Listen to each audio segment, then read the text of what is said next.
ठाकरे बंधूंमध्ये अजूनही काही जागांवर पेच असल्याची माहिती आहे। काल मातोश्रीवर झालेल्या बैठकीत जागा वाटपावर कोणताही तोडगा निघाला नाही। प्रत्येक मराठी बहुल भागात जागा वाटपाचा पेच कायम आहे। काही जागांमध्ये अदलाबदल करण्याची मनसेची मागणी आहे। दादर, माहीम, प्रभादेवी आणि विक्रोळीत जास्त जागांची मनसेची मागणी आहे। त्यामुळे जागा वाटपाचा पेच अजूनही कायम आहे। तर मुंबई महापालिका निवडणुकीसाठी ठाकरे बंधूंमधील जागा वाटपाचा तिढा अजूनही सुटलेला दिसत नाहीये। जागा किती आणि आकडा किती हा विषयच नाही असे यावेळी संजय राऊतांनी म्हटले। मात्र ठाकरेंच्या जागा वाटपावरून उदय सामंतांनी जोरदार निशाणा साधलाय।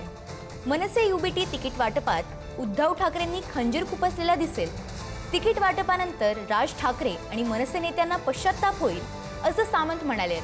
तर एकनाथ शिंदे आणि आम्ही उठाव का केला होता आणि एकनाथ शिंदे शब्दाचे किती पक्के आहेत हे तेव्हा राज ठाकरेंना समजेल असाही इशारा सामंतांनी दिलाय। कशाला पाहिजे किती जागा, आमच्या दोघांमध्ये किती जागा विषयच नाहीये। हे स्वतः माननीय राज ठाकरे यांनी वरळीतल्या पत्रकार परिषदेत सांगितलं। जागा किती आणि आकडा किती ह्याच्यामध्ये कोणीच पडत नाही।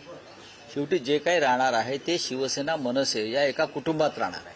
ठाकरे बंधूंची जी युती झालेली आहे म्हणजे मनसे आणि युबीटीची जी युती झालेली आहे, मी तुम्हाला आज अगदी जबाबदारीनं सांगतो की जे मनसेचं आणि युबीटीचं तिकीट वाटप जाहीर होईल ते युबीटीनं जागा वाटपामध्ये देखील मनसेच्या पाठीमध्ये खंजीर खुपसलेला असेल। या तिकीट वाटपानंतर राजसाहेब ठाकरेंना आणि मनसेच्या लोकांना पश्चाताप होईल अशा पद्धतीचंच तिकीट वाटप युबीटीकडनं केलं जाईल आणि त्यांना देखील कळेल की माननीय एकनाथ शिंदे साहेबांनी हा उठावाचा निर्णय का घेतला आणि एकनाथ शिंदे साहेब किती शब्दाला पक्के आहेत याची जाणीव देखील मनसेला नक्की होईल।